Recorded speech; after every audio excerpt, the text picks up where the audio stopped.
நமக முருகாசரணம். சம்மணம் என்றால் என்னவென்று தெரியுமா? சங்கடங்களை போக்க சம்மணமிடுங்கள். நாம் பொதுவாக எப்பொழுதும் காலை தொங்க வைத்து அதிகமாக அமர்ந்திருக்கிறோம். 2 சக்கர வாகனத்தில் பயணிக்கும் பொழுது, பேருந்தில், ரயில் வண்டிகளில், சினிமா தியேட்டர்களில், பள்ளிகளில், அலுவலகங்களில், வீடுகளில், சோபாக்களில், கட்டில், நாற்காலி, இப்படி நன்றாக யோசித்து பார்த்தால் நாம் அதிக நேரமாக காலை தொங்க வைத்து கொண்டே இருக்கிறோம். இப்படி காலை தொங்க வைத்து அமர்வதால் நமக்கு பல உடல் உபாதைகள் உருவாகிறது.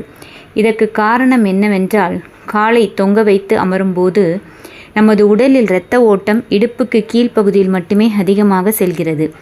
நாம் காலை மடக்கி சம்மணம் போட்டு அமரும் பொழுது இடுப்புக்கு மேலே இரத்த ஓட்டம் அதிகமாகவும் வருவதற்கு வாய்ப்புள்ளது.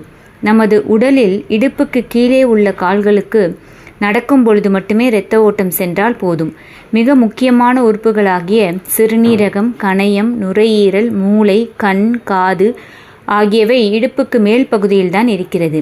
எனவே ஒருவர் காலை தொங்க போடாமல் சம்மணங்கால் போட்டு அமர்ந்திருந்தால் அவருக்கு சக்தியும் ஆரோக்கியமும் அதிகமாக கிடைக்கிறது. எனவே சாப்பிடும் பொழுதாவது கீழே உட்கார்ந்து காலை மடக்கி அமர்ந்துதான் சாப்பிட வேண்டும். ஏனென்றால் இடுப்புக்கு கீழே இரத்த ஓட்டம் செல்லாமல் முழு சக்தியும் வயிற்று பகுதிக்கு செல்லும் பொழுது நமக்கு ஜீரணம் நன்றாக நடைபெறுகிறது. சாப்பிடும் பொழுது காலை தொங்க வைத்து நாற்காலியில் அமர்வதனால் இரத்த ஓட்டம் வயிறு பகுதிக்கு செல்லாமல் காலுக்கே அதிகமாக செல்கிறது. இந்திய வகை கழிவறை செல்லும் பொழுது மட்டும்தான் காலை மடக்கி அமர்கிறோம். யூரோப்பியன் கழிவறையில் அமரும் பொழுது குடலுக்கு அதிக அளவு அழுத்தம் கொடுத்தால் மட்டுமே கழிவு வெளியேறும். அதனால்தான் இப்பொழுது சிறு குழந்தைகள் கூட யூரோப்பியன் வகையினை பயன்படுத்துவதால் அவர்களால் தரையில் சுக ஆசனத்தில் அமர்வதற்கு முடியாமல் தவிக்கிறார்கள். ஒரு விஷயத்தை புரிந்து கொள்ளுங்கள். உங்களால் சமணங்கால் போட்டு கூட தரையில் உட்கார முடியவில்லை என்றால் இந்த உடம்பை எந்த அளவுக்கு கெடுத்து வைத்திருக்கிறீர்கள் என்பதை புரிந்து கொள்ளுங்கள். எனவே முடிந்தவரை காலை தொங்க வைத்து அமர்வதை தவிருங்கள். எனவே யூரோப்பியன் வகை கழிவறைகளை தவறுங்கள். கட்டிலோ ஷோபாவிலோ அமரும் பொழுது சம்மணமிட்டே அமருங்கள். சாப்பிடும் பொழுது தரையில் ஏதாவது ஒரு விரிப்பை விரித்து அதன் மேல் சம்மணங்கால் போட்டு அமர்ந்து சாப்பிட்டால் சாப்பாடு நன்றாக ஜீரணிக்கும்.